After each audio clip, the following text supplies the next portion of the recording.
everybody and welcome to my video, Getting Tidier. I hope you're all well and I hope you've had a lovely weekend because as I record this, it's the start of a new week. So I hope you've got lots of plans. Now, this video is extremely busy. I thought my last video was busy, but this is really busy. Most of this video is 5 times speed.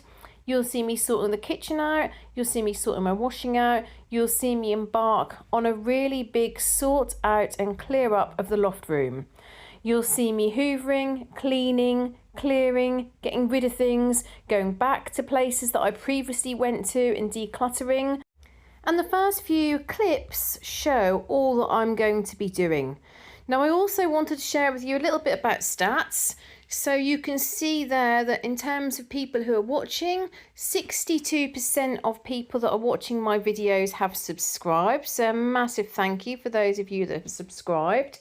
Nearly 92% of my followers are women, which I would expect. So welcome to all of you, but also you mustn't forget the men that are watching at 7.9%. And then in terms of where you're all from, you know how I love this for those of you that have been following me for a while. So 37-ish% of people are from the United Kingdom, 21% United States. Then we've got Germany, Australia, Canada, France, Spain, Ireland, Poland and Brazil. And I know that's not all the places. They are just on the top countries. I think that's the top 10, isn't it? With Brazil at 0.6. So I think that's the 2 people that follow my channel from Brazil. So thank you so much. If you haven't already shared with us, with me, with everybody else where you're from, please do add that in the comments. If, for example, you're watching from the United Kingdom, please do share where your nearest city is, what state you're in if you're in America, and your nearest cities in other parts of the world. It's just fascinating to know and to get to know a little bit about all of you and the lives that you live. So interesting. I've got so many things that I wanted to tell you about. So firstly, I should give you an update in terms of where we are for the month of October.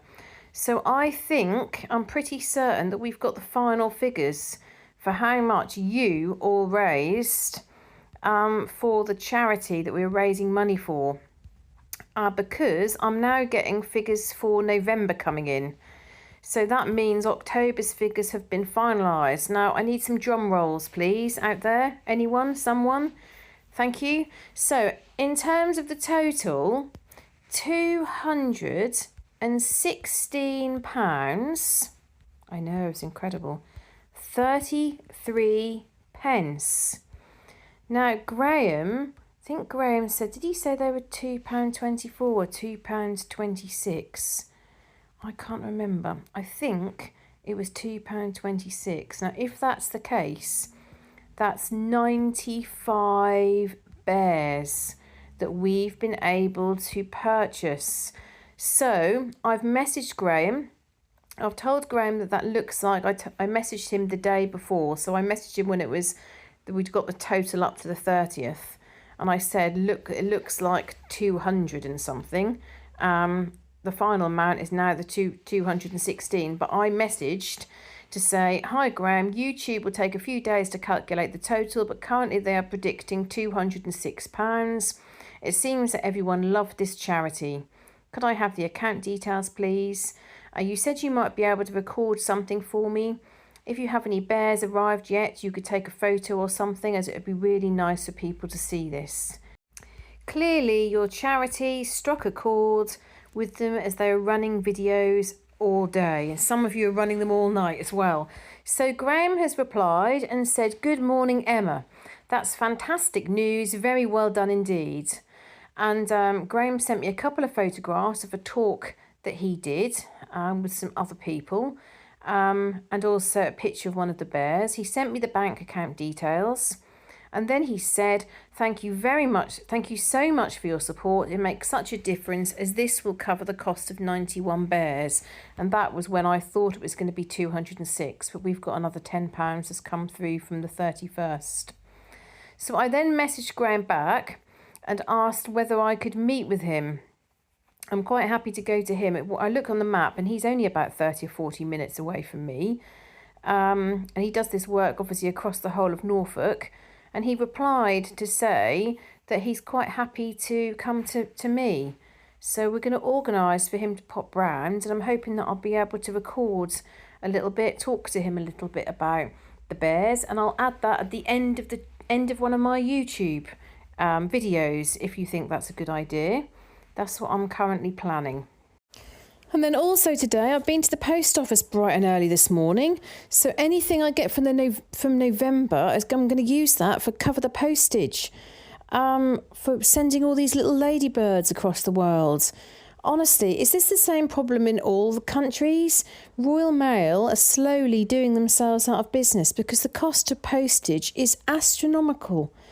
But I will not send them. Someone very kindly said, "Oh, because I'm in America, does that mean that you can't? Can I win because I'm in America?" Absolutely, they were the rules of my original giveaway. So wherever in the world you were, the ladybird is on the way.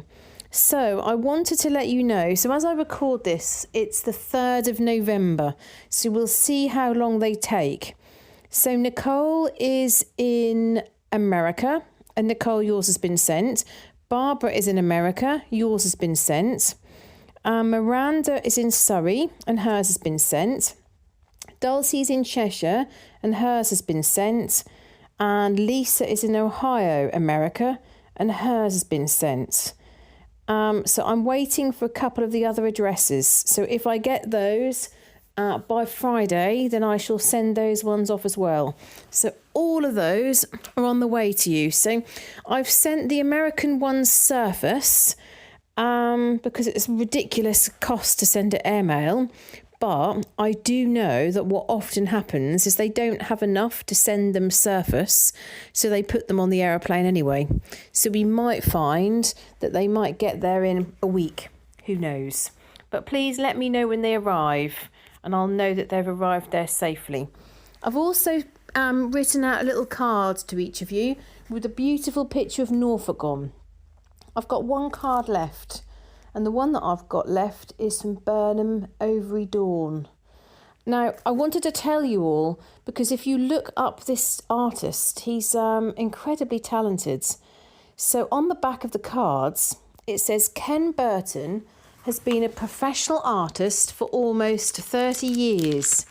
Initially inspired by Victorian watercolours, he has during that time visited almost every county in the UK, producing paintings, predominantly in watercolour, of the rapidly changing countryside.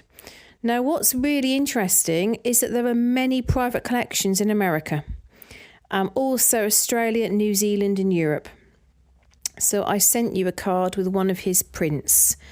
So I do believe that he's a Norfolk man. That's what I thought anyway, although I can't see that actual confirmation. But he's done beautiful paintings from all over the United Kingdom. And as I said, there's collections of his paintings across the world. So I hope you all like your card when it arrives. So you can see I'm in the loft room, and what a job I have here. I've got a pile of miscellaneous items I've got absolutely no clue what to do with. And then I really wanted to get everything off the floor so I could hoover properly because the dust was getting too thick. I wanted to clean all the areas of the shelves. Now I've redone the drawers. I wanted to clear the areas of the shelves and see what items I could possibly get rid of. So I really had quite a big sort out, and then I decided the little table no longer has a place in this room. We don't have space for it in here. We don't need it in here. All that happens is as a flat surface, we both just dump random things on it, so it just constantly gets covered. So I get rid of that. My hoover didn't seem to be picking up very well, and I thought, maybe I need to check how much hair it's got in it. Oh, goodness me. It was absolutely full of hair. I guess because me and my daughter both have long hair, it just gets full, that's what happens. It just didn't seem that long ago that I hadn't cut it out. So I asked my daughter if she could bring me a pair of scissors, And while I was waiting, I then started sorting out the shelves. But I think the more that I get rid of and more that I clear out, the easier it will be to maintain everything. And actually, I've just been putting some dry washing away that I'd taken in from outside. And there's some things I just thought, I've washed these, but actually what needs to happen is they need to go straight in the bin. So, you know, items which are like, you know, at least with a rag bag, items which are ripped or damaged. There's a t-shirt which has got a couple of holes in. Now I need to make my husband aware of this, because if I put them in his drawer to think, well, he could wear it as a decorating top, I absolutely know that he'll pick it out and wear it, and just wear it on, you know, normal occasion. I was tempted to put the one that he's got, which is covered in paint, in the bin, but then I realised it was his special one from Ireland. So I thought I'd better not do that without checking with him. What I was going to do is bin that one and then tell him that the Firefly one was now a decorating top.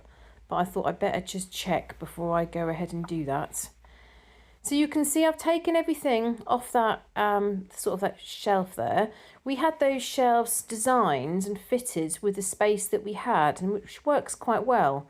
And then you'll see that I start sorting out that little basket. Now, those of you that have followed me for quite a while will know that I sorted this little basket not long ago. However, I just didn't realise there's like, sometimes we're hunting around the house looking for hairbands. There's loads of hairbands in this pot, but some of them are so old from when I was a child, they've lost their elastic. So I pulled them and they literally fell to pieces. I've got some makeup in here that I've not worn for 20 years. I've got some sort of ointment. If you have like spots on your face, I should think I've had that for 20 years and not used it for 20 years. So I put that in the bin. Now, you can't see my daughter because, you know, I don't show my daughter's face on the video, but you will see there's a couple of times that I really, really make her laugh. Now, the main way that I made her laugh was in this pot of random bits and pieces. There's a badge which says, I was there 10th of July 1997. Hyde Park, London, the Countryside Rally. So I said to my daughter, look, I've got this badge and I keep it in here with like other things such as hairbands and makeup and a deodorant that I don't want or need or use, and I haven't done for 10 years. And I put it on my top, and she went, oh, I was there 10th of July 1997, the Countryside Rally. She said, why are you keeping hold of that? I said, because I like it. I like that badge. She went, oh, right. So she was really, honestly, it was not long before bed, but she was like nearly crying with laughter that I'd kept this badge for, what is it? Nearly 30 years. Is that right? 97, 107, 70? Yeah, nearly 30 years, isn't it? Only, she said, I can't believe you've still got that. I can't believe that you're keeping that. I said, yeah. I said, but the only thing is, I wasn't there. She said, what do you mean you weren't there? I said, well, I wasn't at the Countryside Rally on the 10th of July, 1997. Well, at that point, she was crying with laughter. And I do always worry a little bit when she gets really, really giggly, because that can make her a bit wheezy. But she was crying and crying with laughter. Now, this is what's interesting. So people would say to me, why are you keeping that badge? Well, I like the badge. But did you go there? No, I didn't. So where did it even come from? Now, it actually came from this house. When we moved into this house, there were a few bits and pieces which had been left by the owner. And I found it, and I liked it. So, you know, I'm a bit strange. I'm a bit of a hoarder. I'm a bit eccentric. That's the answer. I'm a bit eccentric. So you can see that pot, of all the things, I wish I'd got the camera at a slightly different angle, because you can't see the pile of things that I've put in the bin. But there were like some Clinique eyeshadows and some other eyeshadows with the little ones of so old they've literally gone in the bin.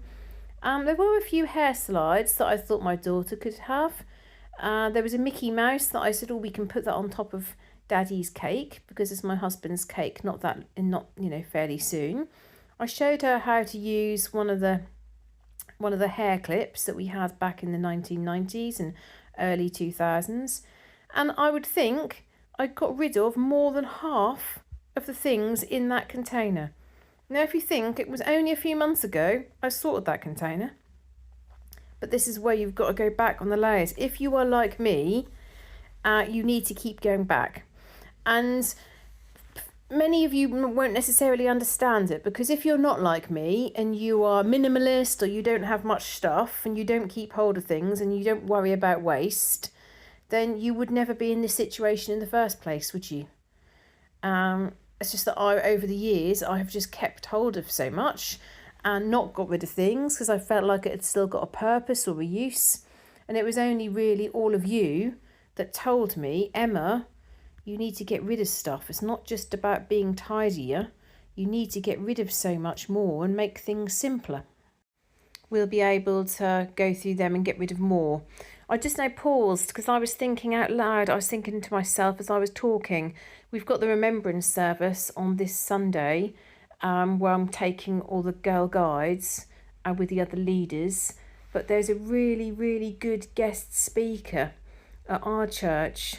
So I'm really disappointed that I'm going to end up missing that, because the service at the local church with the girl guides is 10:30. So I'll miss the guest speaker, which is a shame. That's what I was then thinking as I was talking, which is probably why I sounded a little bit vague.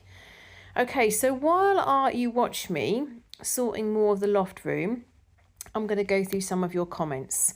Now, massive thank you for those of you that take time to add comments to my channel. Your suggestions, your thoughts and your ideas, I love reading them. I find them really, really interesting, and I really appreciate your suggestions. So I'm going to go back to the video where I did a massive decluttering and just see what comments you've added there.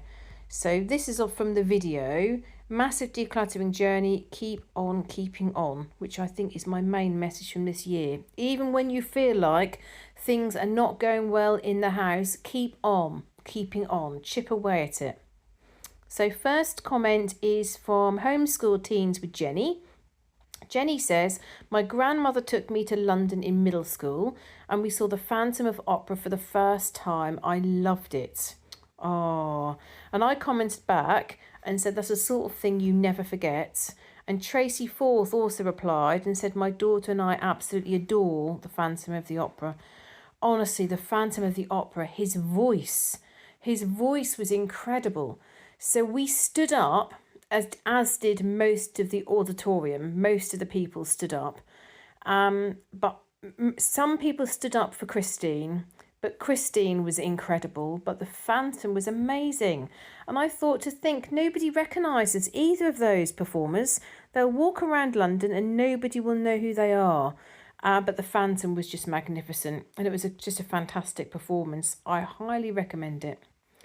Suzette Davis says, great video. I've seen Phantom of the Opera at our beautiful Ohio Theatre in downtown Columbus, Ohio, USA. It was magnificent. The songs are hauntingly beautiful.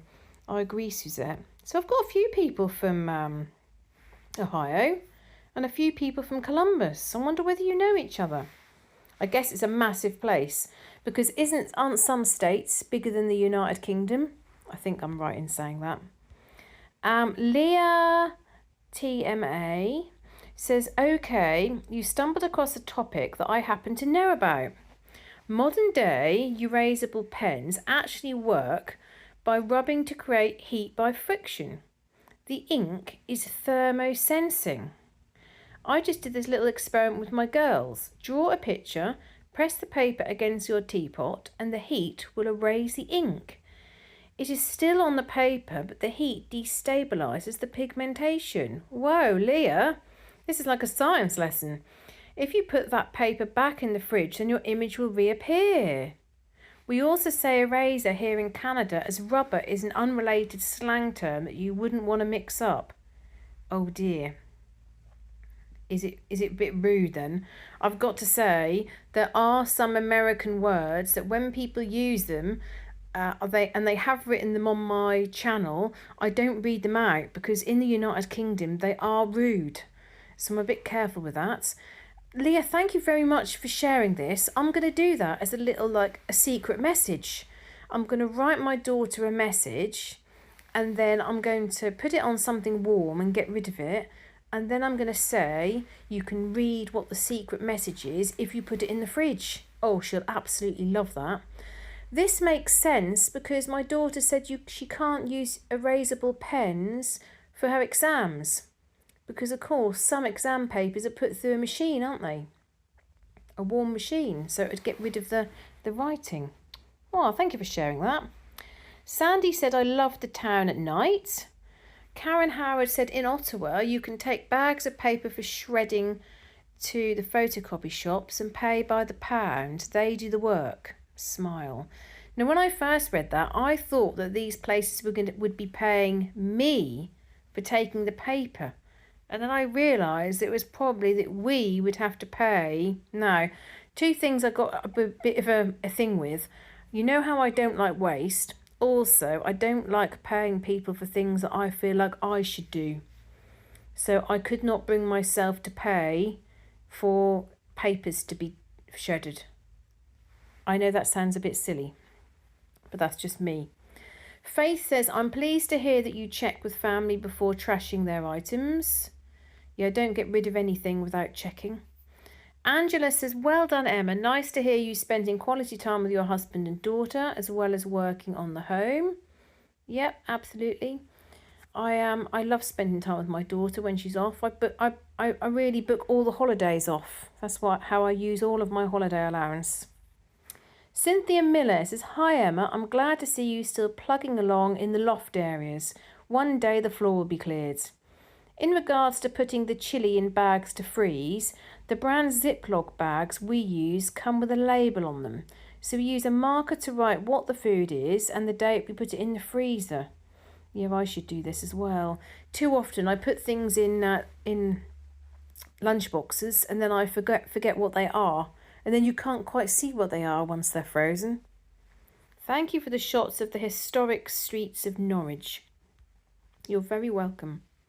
Barbara Palmore says, I saw the herd of elephants in Wyoming this summer. They were stunning. Oh, Barbara, because of your post, I looked them up. And the elephants in Wyoming looked fantastic. I really like seeing that. Kathleen Quinn says, you're really getting ahead. Great job. Thank you, Kathleen. Sandy says, did you all enjoy the opera? What did your daughter think of it? How were the elephants? You're doing a great job on keeping up with the kitchen. I really enjoy your videos. Keep up with the good work. Sandy, thank you so much. I really enjoy your comments. So I replied back to say it was fantastic. And my daughter was especially pleased because they had her ice cream. That really was the cherry on top for her. She said I went to the toilet in the break and my husband and her got up to go and have a look to see what they were selling. Usually there is nothing for her to have, so we'd bring something. But on this particular day, we hadn't bought anything, so my husband went to go and have a look. What we always do, if there's something that she can have, we might have something. If there's nothing that she can have, none of us will have anything, because there's no way that I'm sitting eating an ice cream while she looks on. And she came back. Me and my husband didn't have ice cream, but my husband came back with an ice cream for her. So she was really, really pleased about that. That made the evening. So you can see on the video a close-up of all the junk from the floor. So various papers, there's toys, there's some clothes, there's some belts, there's some old bath toys, there was a doll there. So I have followed the advice before, and this has always worked for me. Like, for example, if I'm tidying up the lounge, assuming that the Lego project is not ongoing, I'll put everything, say, on the sofa or everything on the rug. And I do the same often with bedrooms. I don't do this in my daughter's bedroom because I don't think it's good for her dust allergy. But I like to pick up things, put them on the bed and then sort from there. I just find that an easier way to manage things. So there were quite a few things that are in my husband's pile. We've got that old lava lamp that has not worked in absolute years, but it doesn't belong to me. So I need him to take a look at it. Is it something that I think he's already replaced the bulb and it still doesn't work. In which case he needs to make a decision as to whether we can just let it go. He's got quite a few belts. Sometimes we've gone on holiday and he's forgotten to get a belt, so he's got another one wherever we've been. And some of them really he's not keen on. The leather's not very good quality. So again, I need him to make a decision on which ones he wants to keep and which ones he can let go. You can see his box of sentimental items is there on the bed, because there were a few things that I knew needed to be put in the box. But also at some point I will ask him to look through those sentimental items and decide which things he really, really wants to keep and which things he can let go of.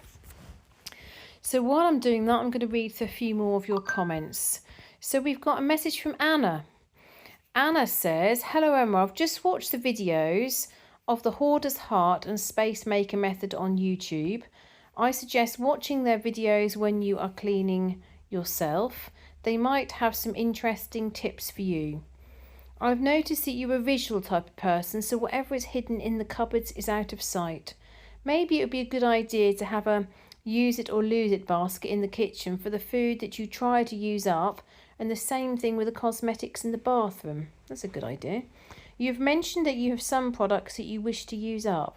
Yeah, absolutely. Okay, thanks very much for that comment, Anna. I like that idea with the kitchen. That might lower the amount of waste I have. With my shampoos, I'm quite pleased with that because each time I go to the gym, I take 1 or 2 shampoos with me. So that's good. Deja Grenage says, hello, beautiful and lovely Emma. You're an amazing person and you are doing an amazing job. Oh, keep pushing forward, from Stacey in Virginia. And Stacey sent me lots of pictures of autumn leaves, some sunshine, a hug, some hearts and some ladybirds. Oh, how lovely. Thank you for your lovely comments. I do appreciate how you always comment on my channel. Okay, I'm going to go through a couple more comments. So we've got Linda Thornton says, you're getting there. Still a lot of decluttering to do, but give yourself some grace sometimes so you don't get burnt out. You are doing fantastic. Blessings. Thank you very much, Linda. Appreciate that. Cami. Hello, Cami. How are you? For those of you that don't follow Cami's channel, Cami Hell, her channel is called American Wife. Give her a little look because she has got a really nice channel and she's a really lovely person. Cami says, depending on whose wedding it was, the bouquet of flowers of the daughter of that woman doesn't want them, then maybe you could donate them, or if they're pretty, put them out somewhere and use them. Maybe in the springtime. Otherwise, if she wasn't like your best friend or sister or something, then maybe just because otherwise your box is going to fill up in no time. Cami, I was thinking about you.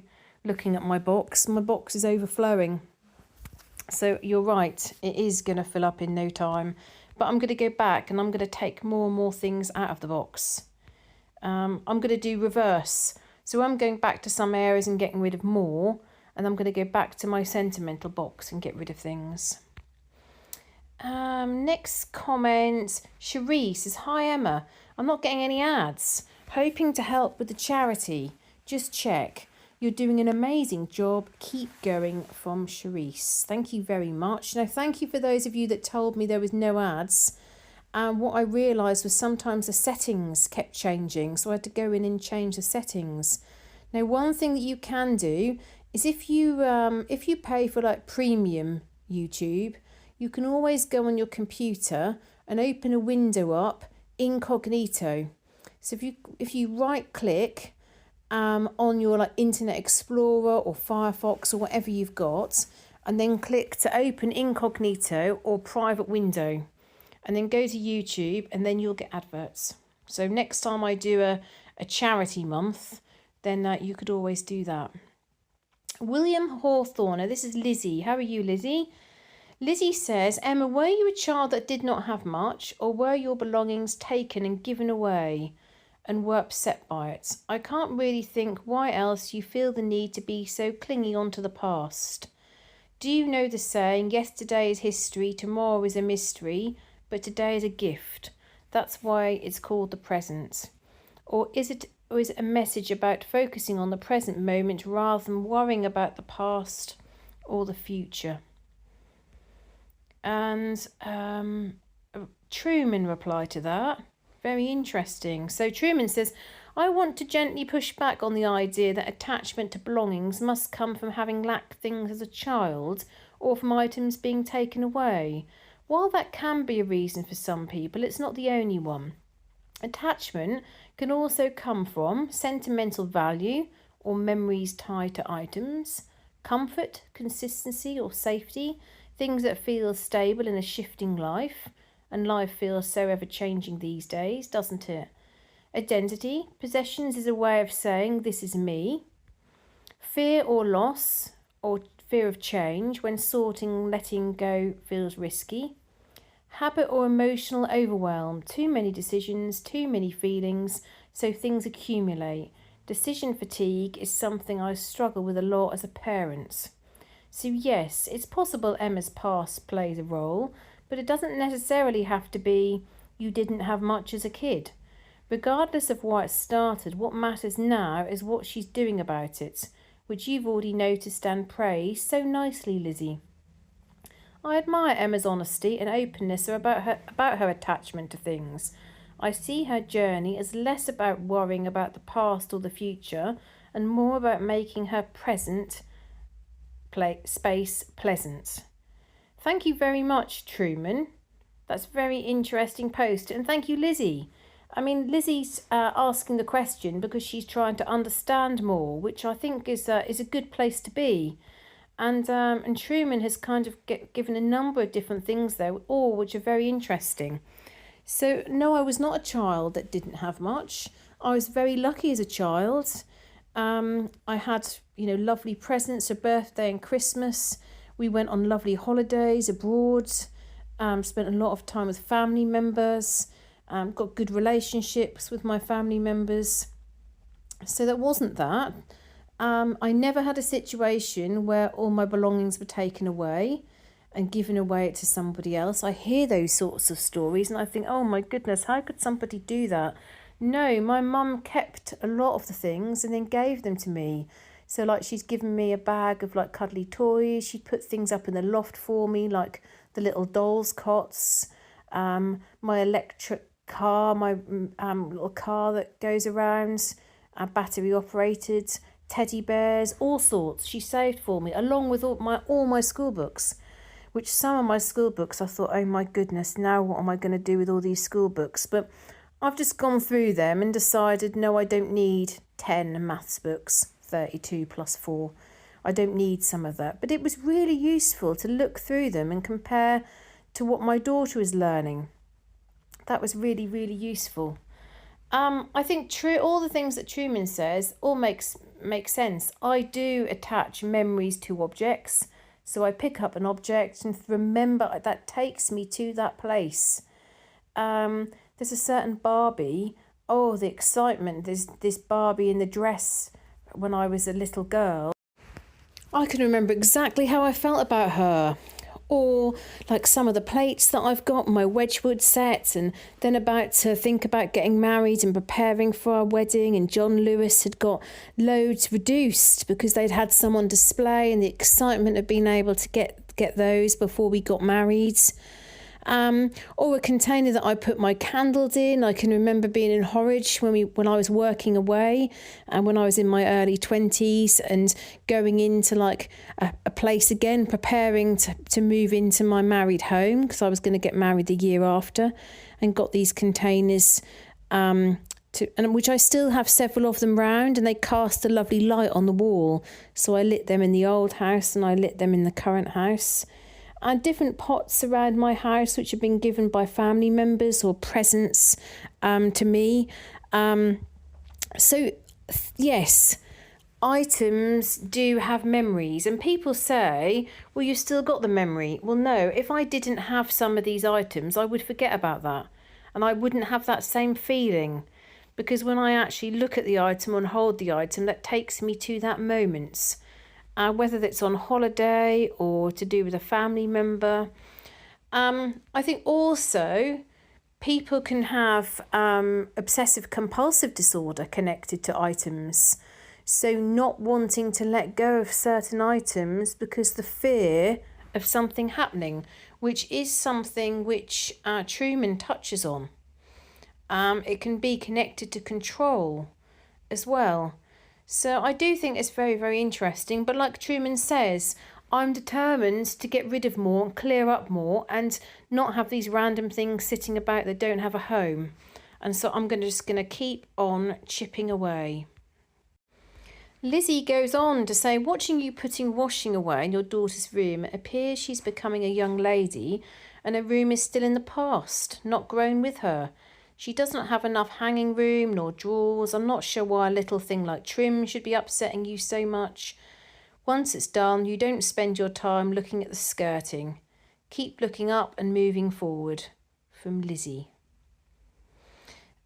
So I'd say that, so when you look at her room, she's got some teddy bears out, which are the same, they're Steiff teddy bears. They're collectible teddy bears, they're the same as I have in my cabinets.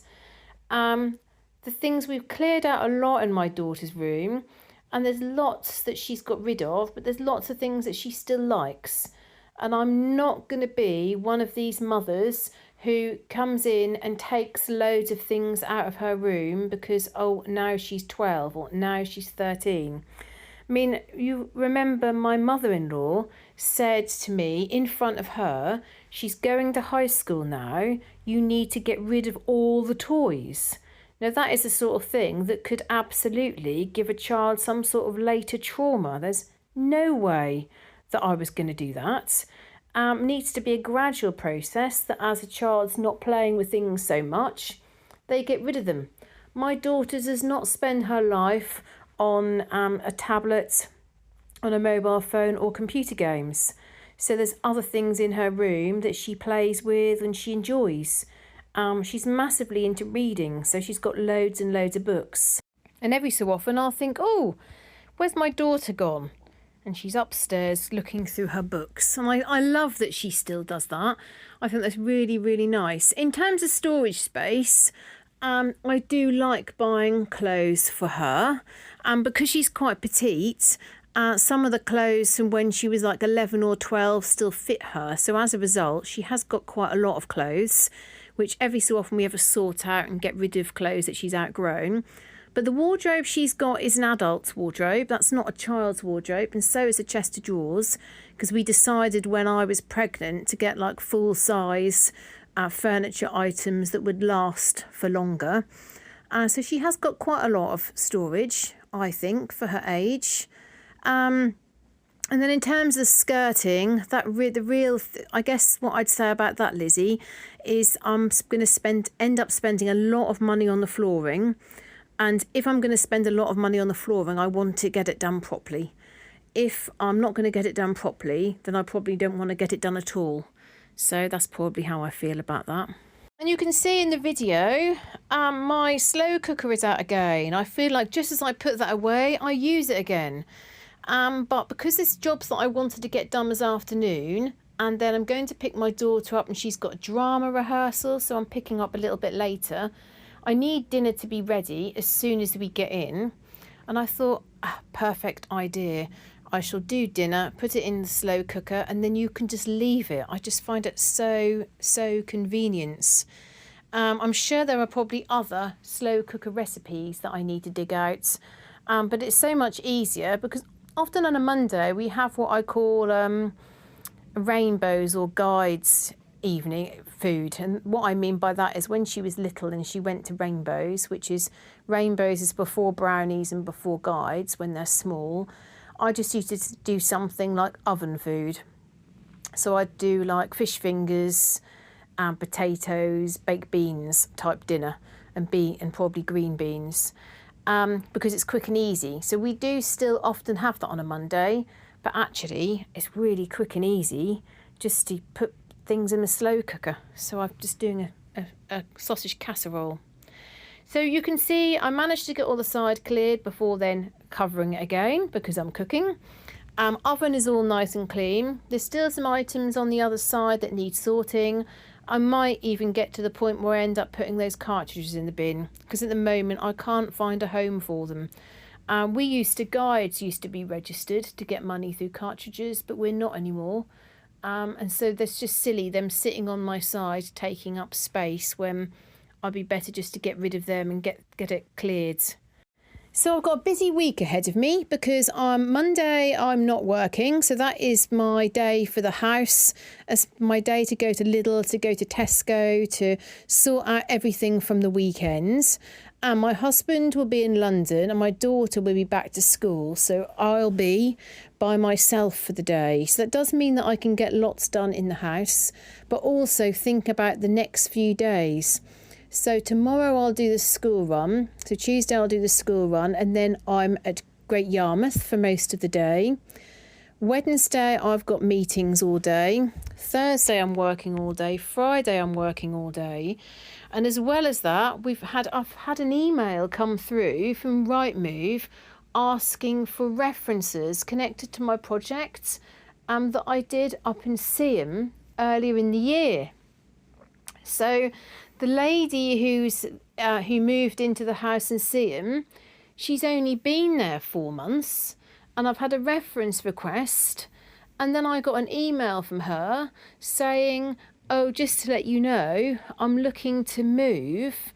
I was like in shock because literally she's only been there a few months, and it turns out there's a problem with the next door neighbour's dog.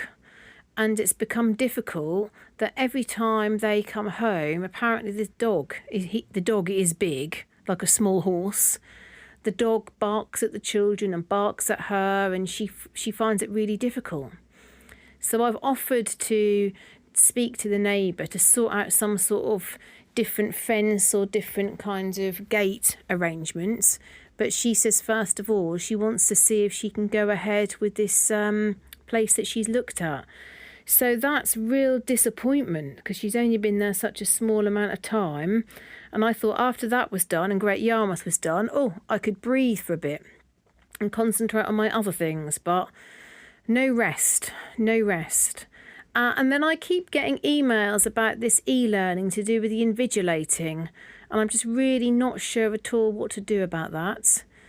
So for those of you that have been following me for a while, I've got a few different jobs, and I didn't do any invigilating this year and from sort of September of last year through to the summer because I've just been so busy. But I did say I would do some this year, forgetting that there's so much e-learning that has to be done. So I'm currently procrastinating as to whether I want to do that. Whether I want to email the lady and say, oh, thank you for the offer, but I'm too busy this year, or whether I should just get on and do the e-learning. I think part of the challenge is, a number of you will know, I work often in the evenings.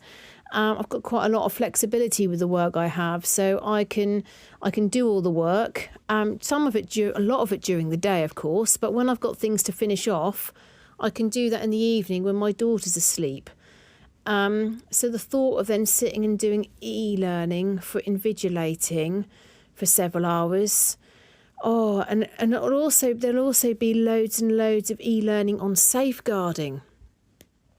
There should be some sort of like a national safeguarding e-learning qualification that we could all do, because I have to do hours and hours of e-learning on safeguarding for Girl Guides.